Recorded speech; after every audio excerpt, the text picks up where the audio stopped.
All right, BBN, welcome to another episode of the right side of Kentucky sports. It is Christmas week, and the Cats got an early Christmas present in the form of a 6'10", 250-pound Grinch sent to steal the presents and ruin the Christmas of one Rick Pitino and the St. Johnnies, and that's exactly what he did. The Cats look like a completely different team with Jayden Quaintance on the floor, with Jaylen Lowe healthy. The Cats are back, and I think most of BBN is reevaluating their expectations for this team. I'm pumped up about it. Yes, I am one of them people that think that the Cats are back. Anthony, Josh, are the Cats back? Let's go. I ain't heard that in a couple weeks, baby. The Cats are back. Let's go. Yeah, Josh? I think they're back. I mean, that was a fun game. It was a good bounce back. Again, positive vibes, man. I really got down when Lowe got hurt. I was in the dumps. I think everybody was. But that game was awesome. It was a great atmosphere down there at Catlanta. Told y'all we don't lose in Atlanta, son. We need to take the SEC tournament back to Atlanta. We're a very high percentage team in Atlanta. I like that. I'd like to know our record in Atlanta. It's good. It's really good. So, yeah, Jayden Quaintance, what a Christmas present that was. Debut. Worked him in a little bit easy in the first half, but he showed out immediately. You could kind of tell what he was right off the bat. But the Lowe injury, was it the first possession? Was it his first possession? No, because he didn't start. No, was it his first possession? It was a few seconds. I think it was. He didn't get hit. He almost was just kind of reaching up. Did all of BBN have like the same thought at the same time? This kid's season's over. Yeah, I was like, it's never coming. Why would he come back? I know. Even if he's okay, you could tell that that I thought that he had separated again, and we're going back to day one. When you walk off the court and don't even look at your bench and go straight to the locker room, that's usually bad news. And I would have bet all the money that he wouldn't have been back in that game for sure. Mm-hmm. And next thing you know, he's popping back up in the second half. I'm like, let's go. Look, I love him, and I'm glad he's there. But like in his situation, he didn't want people to see him with that same injury again, and that means his valuation would go down. I don't know how many years eligibility he has left there, but I feel like when it benefits, and this is all of not just our players, this is everybody around the country. I feel like that when it benefits them, they come back. When they don't, it don't. But that dude's tough. Tough, dude. He's coming back from that shoulder a couple times already. I'm glad that he's back, and Quaintance definitely like a baller. I went to you, Charlie. I thought that St. John's had a little bit of trouble scoring the ball. Look, we're going to be a defensive team. Y'all know me. If you want to listen to the first part of the game, I like defense. That's why I never minded Cal. Like, you had to play defense to play for Cal. It's not all about offense, guys. Like, you can win stuff with defense too. So, I'd like to see us get a couple more games on our belt, maybe play a couple of big opponents here in the SEC and see what we got. Yeah, I agree with you, Anthony. If this team's going to win, it's going to be with defense.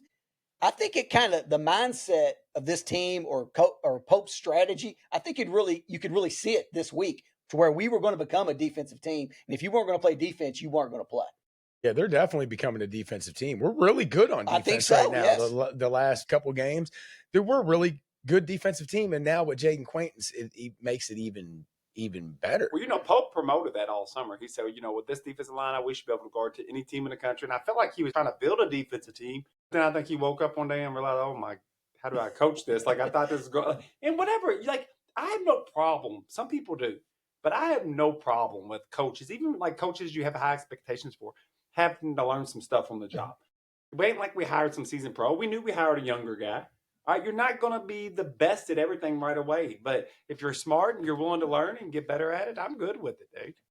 Yeah, the team's getting better, definitely on the defensive end. And it's the offensive thing all goes through Jaylen Lowe. It does. When he is not in the game, I'm not bashing Aberdeen or anybody else that tries to run the point when Lowe's out, which I guess it's mainly Aberdeen, right? Yes. I mean, Chandler hasn't run point guard all year, I don't think. So when Lowe's not in the game, everybody stands around. He's the only point guard we got. I don't understand how everybody – you would actually think that when you have the guy that's not the true point guard in, that the rest of your guys would do more moving around to maybe help that situation out.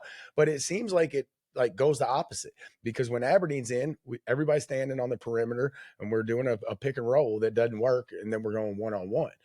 When Lowe is in the game, the whole offense looks different. Everybody's moving. Guess what happens when you move? You get easier shots. You get open looks. You get guys that might not be shooting well, like a Cam Williams. When your offense moves and is in rhythm, those guys get easier looks. Now look at Cam Williams. He was knocking down shots in the second half. The offense looked completely different in the first and second half. How many points did we have in the first half? It was low. 17? Yeah, it was low. We were down by 7. Was it 24-17? It might have been 24-17. At one point, the game was 24-17. You know, and what did we end up scoring? 78. I tell you what, I think I'm seeing, around college basketball. I just feel like the point guard position is not as good as it used to be. You can say some positions are better, but I don't feel like you see elite point guards. When I say elite, let me explain myself. Guys that can really break guys down off the dribble. I know basketball's changed. I know there's different styles of offense, but you can break a guy down off a dribble. It causes everybody to help and it opens things up. But when you don't have a guy that can attack the rim and really just break that defender off the dribble and really get to the rack, I just feel like every really good team needs one guy that can break somebody down. You're just not seeing as many of those superstar players. You're seeing a lot of great shooters, but I still like that point guard that can break a guy down off the dribble. Yeah, I think Aberdeen can, but he doesn't see the floor well enough. Like when Lowe broke somebody down, it was so crazy when he'd get in the lane. It was almost like people would move away from him. Like the defense, the defense. I mean, when he made that pass, he drove down the left block and kicked it out to the wing. Chandler missed the three, but it was a great pass. He's crafty. You know why they're probably moving out? It's probably because they think he's going to dish it, and he does a pretty good job of actually getting to the rim. Yeah, he does. We were a little bit off on the score. It was 32-25 at halftime, but we scored 25 in the first half. We scored 53 points in the second half. Big difference. I mean, more than double. So is this team just basically going to be reliant on the health of Jaylen Lowe? I think it does. The highest of whatever our ceiling is never going to happen without him on the court, right? Mm-hmm. Right. Jayden Quaintance makes a huge difference. The kid is a beast on the defensive end, and I think he could do a lot on the offensive end. I wasn't really sure what we were going to get out of him on offense. He dominates on the boards, and the stuff that he does on defense is crazy. If they drop it down and it's one-on-one, and he's one-on-one with somebody on the block, and he's on defense, whoever's got the ball better just kick it back out because they're in trouble. I think he got isolated like 3 times like that. I think he had 1 or 2 blocks, and the other time the guy like dribbled it off his knee or something. I mean, dude, the guy is his wingspan, and he moves well. He's going to be a big difference maker, but I think it all comes down to Lowe. Like if Lowe's not on the court, Quaintance can still make a difference, but I think this whole team, the ceiling at least, all comes down to can Lowe stay healthy. So it sucks that's what our season kind of comes down to, is keeping a guy healthy, because we don't have a backup. How crazy is that we do not have a backup point guard? They did try Chandler at the beginning of the year, but he wasn't any better. He did. Did he play point guard this year? A couple times. Yeah, because he did last year a handful of times with Butler getting hurt and Jackson Robinson getting hurt. I mean, he ran point and did it okay last year, but I think we don't have a true backup. Chandler has really disappointed me the last few games. Yeah, he's played in the first half and he hasn't in the second half. I'm not as big on Chandler as some people. I'm not saying he's bad. I see a little potential with him, but I feel like he almost has trouble having a position. He can't guard. I like that too. But I thought sometimes last year he played really good defense. But this year he hasn't. This year he's not, and Noah's not playing good defense either. And those two guys ain't taking enough shots to make up for their bad defense. I heard that Chandler only shot 1 3 last game. I mean, I'd still argue that he might be, maybe him or Cam Williams is our best shooters. And he only took 1 3. Yeah. Chandler has been a little bit disappointing, more on the defensive end for me, but the offensive end, he just got to be more assertive. I mean, I need Chandler taking 5 threes a game, 6 threes a game. We're gonna have to figure out how to get in a rhythm, but you're never going to do it shooting 1 3 in a game. And then here's something that frustrated me with Noah during the game. He had an injury to his shooting forearm. Did you see that? They mentioned it in the game. He's wearing like a sleeve on his forearm. They said going into the game? Yeah, going into the game. And they're like, but why is Noah still out there?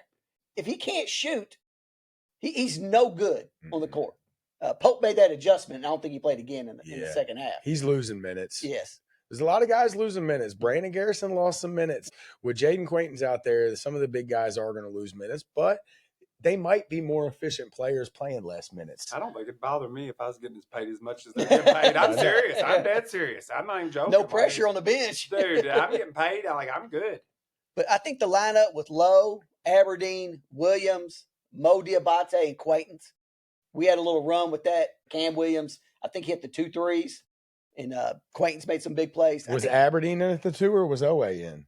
Was it? Yeah, I think it was Owe. I'm sorry, I forgot about Owe. That's our best lineup. Yeah. Lowe, Owe, Cam Williams. I think the movement in the offense is helping a guy like that out who his jump shot was not dropping early in the year on a consistent basis. And now, I mean, he looked really good. I did. So, he looked – that's the most comfortable he looked, too. He looked confident, too. He took that one long 3 and actually hit it. And then you got Diabate and Quaintance down low. I think Lowe stressing the defense helps a lot. Having him stress the defense allows guys like Cam Williams to be not spot-up shooters, but more like, look, some people ain't comfortable correcting in rhythm. rhythm. Maybe not spot up, but just in rhythm, man. It's so much easier as a shooter when you catch and shoot or, take a couple dribbles and, in rhythm shots is big for a shooter. You remember that point guard last year? What was his name we had? He was Butler. Butler. Yeah, Butler. We were a different team when he was in the game. You need a point guard. You need a guy that can attack the defense. When it's just passing, you can guard passing. And it opens it up for Owe. If Lowe can penetrate, Cam Williams is on the wing, Owe can cut, get to the basket, get fouled. I agree. It helps out the offense. And that's what we were doing. Movement helps Owe big time because he likes to, I think last year when he was more successful, of course we knew he was successful going to the basket. But if you think about it, a lot of the times it was catching a pass and immediately catching the pass and going with the moving offense. So I think Owe actually is one of the guys that benefits the most from that. Owe, again, 20 points, 5 rebounds, 3 steals, 1 assist. He actually played 34 minutes. He's not a guy that's going to hurt you in any area. He's a solid all-around player. Nobody's played over 30 minutes, I think, all year, and he played 34. That's a big, big jump in minutes. But I love it. I like what you said. Like he plays good defense. He can score. He might have a couple in the game no matter what. Oh hell yeah! It's not even so much just points. Look, we see it. Some guys can score, but some guys can't play deep. That's why guys on Cows, some guys didn't understand why certain guys got playing time. Well, sometimes it's plus-minus thing. Yeah, it's great. You score 25, but the guy you're guarding scored 29. So I seen someone online said, the longer Owe's hair has gotten, the better he's starting to play. Samson. Yeah, no shit. Yeah, I like that angle because he did cut the hair right before the season, didn't he? Right before the combine, I think. I heard a rumor today. Did y'all hear that might be going to look for a point guard to hop on the team mid-season? Yep, I heard it from 2 different places. So what's that? The Cats might be looking for a point guard to add mid-season. Oh yeah, there ain't no transfer. Okay. Yeah. No, it ain't no transfer. They're talking like an NBA, G League, or overseas guy. Yeah, we need to get. Yeah, we do. We need to get. I don't care where they come from. We need a backup point guard. We need a backup point guard. Find somebody. I don't like it either. If everybody else is doing it, yeah. If it's part of the rules, you got to play by the rules, dude. If you don't, you're going to fall behind. Do we got any money left? We're going to hire somebody before spring break. Again, credit card's turned off at this point, dude. You got to turn the credit card off. No, not this year. You're already all in. You might as well just throw a couple more in. I ain't ready to spend no more money. I love Pope. I've told y'all that. I'm good with this team. We got to cut off the bait. We have to have a backup point guard. If you have a car and you have to keep fixing it and it just ain't what you paid for, you don't keep throwing money into it. No, the ceiling's too high for this team. We just seen it. I like the idea of going out and finding somebody. Do I like the idea that you're allowed to do this shit? No, I don't. But we've talked about it with other stuff, NIL. We've talked about it with rule changes. You got to adapt. And whether you like it or not, Dabo's still trying to do the no transfer. Dude, you better adapt. And this is just another thing. No, I don't like it. Hell no, you shouldn't be able to get no D-League player after they've been in the D-League or whatever halfway through the season. I don't like none of it. No. But I do like the fact that we need a point guard and you're allowed to do that shit. So I'd say this. Go do it if you can. Hit the upgrade button. Take some money from Brandon Garrison and a couple of these other players on the team. Have them pitch up on a backup point guard. Think they do that? Hey guys, we need some cash. We're gonna Who could we take some money from? Look, I'm not going to be a hater. I'm not trying to be a hater, but look, let's just be honest. Take a little bit from Jasper Johnson. Mount Mamba getting $1.5 million. Take a little bit from Noah. Take a little bit from Jasper Johnson. Take a little bit from Brandon Garrison, and maybe a little bit out of Chandler's pot. So we take those 4 guys. They pitch in a little bit. We get us a backup point guard. Did y'all see where Penny Hardaway fined one of his players for what? For losing, being late to practice, lack of effort. Maybe even missing class. Where's the fine go? In his pocket? I don't know who he pays it to. You know who the player was? Bradshaw, who used to play at Kentucky. Oh, I heard they had some beef, dude. Yeah. Bradshaw's he was doing good. Penny was before the NIL got real big. But because he could cheat. He was good at recruiting. He knew the AAU circles, but now it's about money. They don't have no money. And somebody said that. They said they felt like Penny would only be good for a few years because his AAU connections would run out. He had coached all these kids. I've made that argument about Signetti. I've made that argument. I'm not sure I'm right on it, but those kids, he's getting a lot of those, kids from them lower conferences. But he scouted a lot of those kids. He's a scouting king, and, he knew where their talent was. And I'm not saying it'll run out, but, I definitely think he had his eyes on this guy or that guy. He already knew about him. Yeah, already knew about him. And so it's an angle. Like you said, I wonder where that fine money goes. And then is he even allowed to do that? I don't know. But I actually like it. Now that money's involved, you should be able to find him. I should be able to talk shit about him. You're not a kid no more. You're making $1 million. But he had been fined multiple times. They said it actually worked because he actually played his best game of the season coming off his 2 fines. Mess with the man's money, dude. I'm serious, dude. Like, all jokes aside, there's got to be some accountability when you're look. They're making that much money. We got to change the rules, guys. I'm with it. It's you make that kind of money, it is what it is. So, guys, for me, I think the ceiling with this team, I do think I'm excited because there for a while I didn't think we were a top 40 team. Mm-hmm. For me, I'm going to say we're a top 20 team right now, and I like to go higher with that, but I still got to see more. St. John's, I think, was a solid team. They're not that good. But they still was a win. I'm with you. It's just like the Indiana thing, though. It's more about what we did, not so much of. I'm not. Yeah, I don't think St. John's is great, but I don't think they're shit either. So I could take something away from that win, but it's more about what I saw. I said that against Louisville. Louisville, when you look at them, they have not beat nobody. And going that game against Tennessee, I think everybody was excited when they beat us. Well, at that point, we were playing really bad basketball. If you only beat us by 8, that might be an issue in itself. Speaking of that, have we mentioned that Louisville got beat by Tennessee? We were watching it. Yeah, dog walk. Yeah, we were watching here last. We watched it live. Smoky dog walk. Right. Yeah. Well, just in case you didn't hear it, Tennessee, they beat Louisville last week. Pretty bad too. Mm-hmm. But yeah, I think the ceiling has changed a little bit. I was worried if we were going to be a tournament team a couple weeks ago, but from what I see, if Lowe can stay healthy, I think the team is getting better. I think Pope is learning what he's got. He's limiting the lineups. He's learning himself. He is. That's okay. He's holding people accountable, it seems like, for the last few weeks. He might have been doing it the whole time. We just didn't notice. But we see it. We see it happening. And the team is getting better defensively. And we're a much different team offensively when Quaintance and Lowe are on the court. So I think our ceiling has went from making the tournament, maybe winning a game, to, I think we're maybe a, Sweet 16 team. We keep playing like this. I think we'd be fine.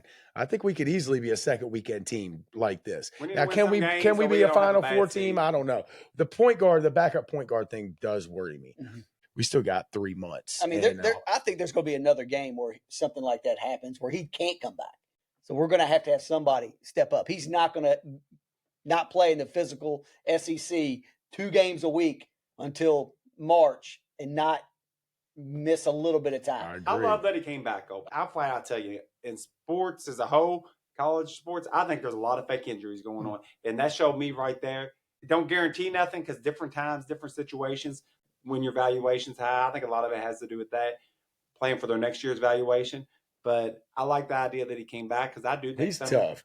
And I get what you're saying, Charlie, and I think that's fair, and you might be right on that. But to me, my worry is more, are these kids faking injuries? I know they are. There's no way there's dude. He ain't faking. No, that's what I'm saying. I feel good that he came back because of that. If he didn't come back, I start to wonder, like, are they faking injuries and stuff like that? I'm not saying everyone that does it is faking an injury, but I do think there's a decent amount that's going on around sports right now. Yeah, Lowe's tough as shit, dude. With that, I think with popping that thing out. Look, I've never had a hurt shoulder like that, so I don't know, but I could just imagine freaking shoulder just keeps popping out of place every once in a while. So, like I said, I would have bet the house that he wasn't coming back in that game, and he came back out there. Not only did he come back out, he might have played his best half of the year. He doesn't even have to score to impact the game. And he does score. I know. He does. I don't know how many points he had. He might not have a lot, but I feel like he hit a three and had a couple. Didn't he hit a three? He had a couple good takes to the basket. He had 13 points. And and he did hit a three. But He's 1 for 2. I don't even think he needs to score to impact the game the way he spreads the floor. Makes everybody better. OA 20 points. The big guys, Marino and Diabate, they didn't score a bunch, but they both had pretty solid little games. And then, Quaintance 10 and 8 in his first 18 minutes back in a year after a torn ACL. 10 and 8, 2 blocks in 18 minutes. That is big. Cam Williams, 11 points. And Jaylen Lowe, 13 points, 3 rebounds, 3 assists. It just makes the team better. So another question here. We talked about off the thing a minute ago, but I'll say it again because it is a question that I'm sure other people are thinking if you watch Kentucky. We know Pitino, loves him some Pope. I don't like Pitino, but I love Pope. Is there any chance at all that Pitino let Pope win the game? I say yes. I say there's 50-50, but I'm hoping not because I'm hoping that's what we seen was the truth. And I think and I'm going to look for the positive end of it and say yes. I mean, no, that he didn't, but it does worry me in the back of my head a little bit. It did go through my mind. Do I think he let him win the game? No. Do I think that he could have went to bed at the night before talking to his wife? Like, yeah, I might we'll go at this game about 75%. Or maybe Rick Pitino loves Kentucky. I don't think he let us win by any means, but did he try his hardest? I doubt it. Not against Kentucky, he did. I'm not so much sold he loves Kentucky. I'm sold that he loves Pope. I said one of his students, that's one of his understudies. I think it was one of his most proudest ones just because Pope was a hard worker and stuff for him. And he wants to see him do well. And I do wonder, like, they were down 7 at halftime. If he didn't go in, he felt maybe the energy in the place and just thought, I don't know. And I'm hoping he didn't, and there's a decent chance he did. But it did go through my mind, so I just wanted to mention it. Josh says 0%. 0%. I like Pitino's a competitor, man. He hates losing. But so we got Bellarmine tomorrow. Do you rest Lowe or do you let him play? You took the words right out of my mouth, dude. Because he said I got a question, and my question was going to be that exact. So great minds think alike. Somebody check. I don't know. We play. When do we play Alabama? Like the 3rd or 4th? Yeah, the 3rd. It's a week from Saturday, so it's like almost 2 weeks. Almost 2 weeks. And we play Bellarmine tomorrow at 1:00. Do you rest Lowe? Try to give Aberdeen some more run at the point. Maybe try to give somebody else like a Chandler a couple more touches. Maybe you let OA run the point for a little bit. I'm not saying that's ideal, but of course the number one reason would be to give Lowe the rest. Mm-hmm. He would have a full 2 weeks to heal the shoulder up. You just got to try to get a win at Bellarmine. To me, I would do it. If I was the coach, I would rest him. I would try to, again, use that time for rest, but I would also use it to try to find my freaking backup point guard. I didn't think about that angle of trying to find somebody to play point guard. I just think all about Lowe, but I like that there. I say rest him, let Aberdeen, Chandler, whoever you got, bring the ball up the court, see what you Jasper can do. Johnson, I guess they keep forcing him in there, dude. I don't want to see him at all. I know, but I'm saying if it's a game, Bellarmine will be the game. But yeah, I don't think Jasper's the guy. He'll get 30. I mean, will he though? He's played in other games and hasn't got 30. He got like 27 against like that NC Central or something. Jasper did. Yes. I mean, he's good at garbage minutes, but I think he's a volume shooter and he takes bad shots. He needs a little bit to develop. Oh, he'll be a good player next year. Rookies that are like a top 5 players coming in and going to dominate right away. But he thinks he is. But there's nothing the matter with that. Needing a little time. He may need some free money. I think set the bench, develop. They paid him a good amount of money. Yeah. That's why I wouldn't pay like a mid-range recruit that much money. If you pay maybe a big one that I thought could have immediate impact. I understand why you forgot about them maybe going to get a point guard because it's kind of unusual to think halfway through a college season, you can go get your college point It guard. is. Oh, how the game's changed. Mhm. Oh, So what do you think? Would you rest Lowe for the Bellarmine game? Give him 2 weeks I'll off? put it in Pope's hands. I don't know, like, to me, does he need to work on his team, like working together more? He knows the injury better than us. It's hard for me to answer that because I just trust Pope. Well, I think we were in do or die situation kind of there for a little bit with all the pressure and the losses racking up. So it was almost like, we need you to play. And I'm sure Jaylen Lowe wanted to play. But now we're in a situation where, okay, we've won. We've got the 2 wins against Indiana St. John's. We got Quaintance back. Everybody's starting to get healthy. I think the mojo's starting to look a little better. Energy's looking a little better. Dude, I would rest him, dude. And I agree with you. Pope knows the situation better than we do. I'm just saying, if I was the coach and in the situation that I'm watching, I'm sitting him. We should be able to beat Bellarmine with whoever's running point. Give them some more run and give Jaylen Lowe some rest. Mm-hmm. It's a big shout out to Bellarmine. I do the Davenport's work, their families. I've done Scotty and his son's work. They're good people. Scotty's a good coach, man. He's been successful. He coached under Patino. He's been successful. He got Bellarmine to D1. Now, I was talking to the son, and they're struggling with NIL when they talk to their fans. Their fans, same thing as ours, don't understand the money part of it. I mean, they can't afford it. And people just don't want to hear it. They pretend like it's not a thing. The $1 million question, what's the morale look like? Because I think this day and age with NIL, morale is so important. Because, like, say we lose them games, okay? Say we lose those games.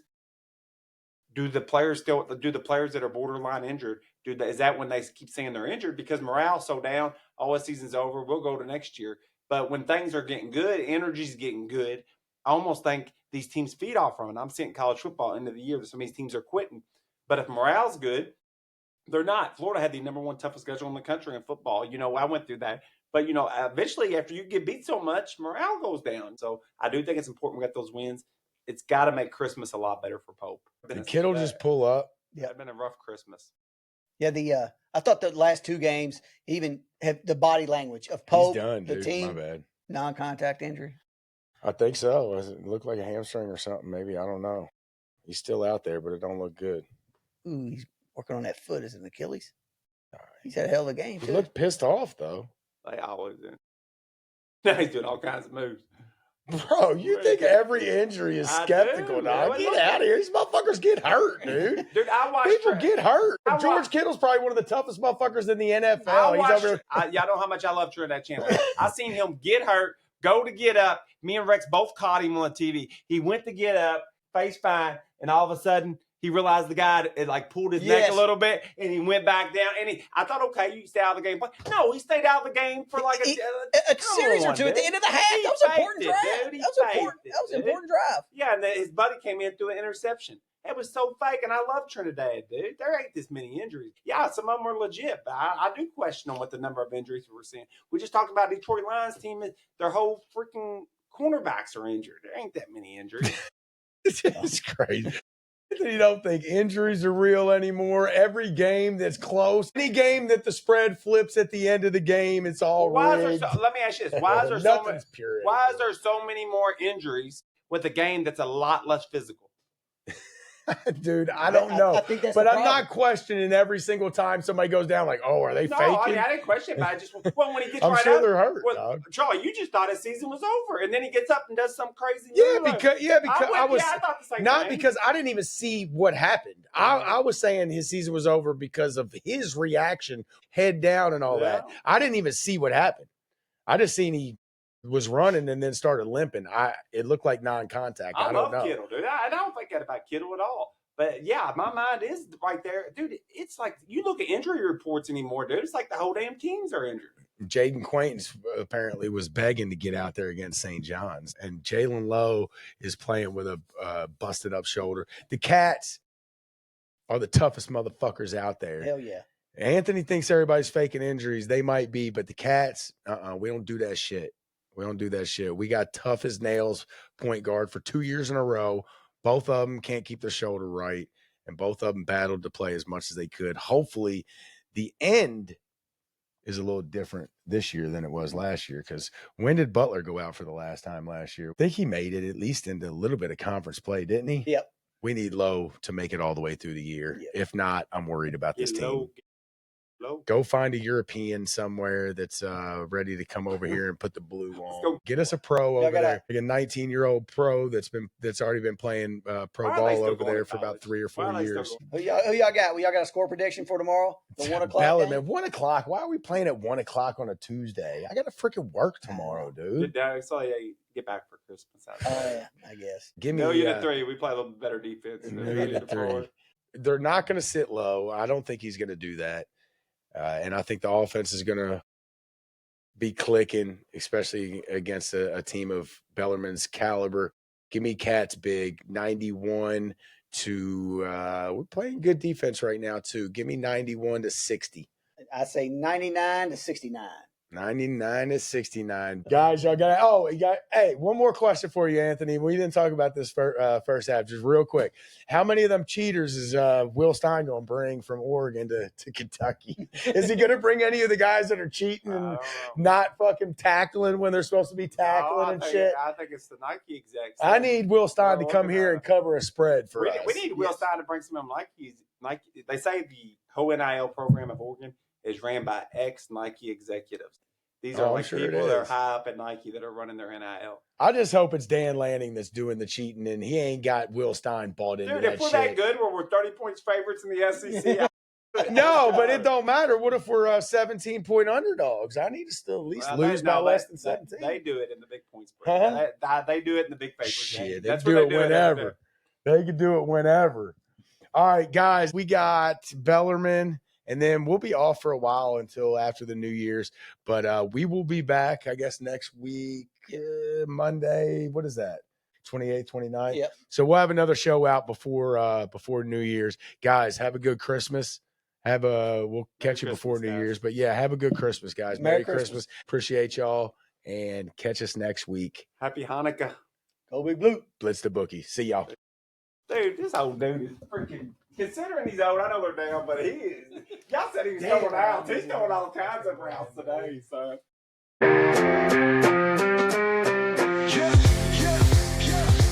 Charlie got the mic, he's dropping facts all day. Anthony's like, nah, I got the better parlay. Argue about the spread, it's a fierce debate. But when it comes to Wildcats, they align their fate. Blitz the bookies where the knowledge reigns. Charlie and Anthony bring the heat like flames. Talking parlays, breaking down the games. Kentucky Wildcats, they beat the same drums.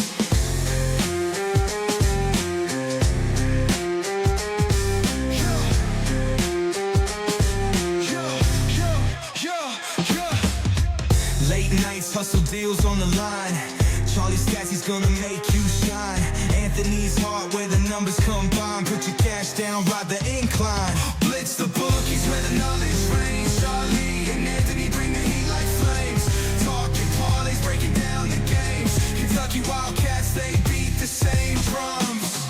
From the tip off to the final play, they grind. Mike's on fire, bets on their minds. Arguing odds till the last rewind. Blue and white, it's a bond you'll find.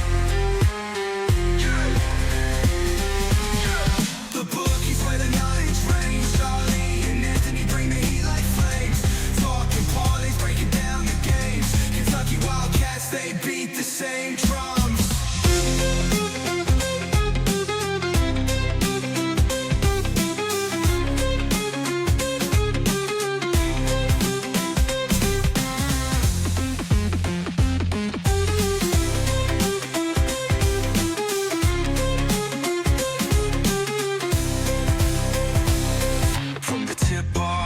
Final play, they grind. Mike's on fire, bets on their minds. Arguing odds till the last rewind.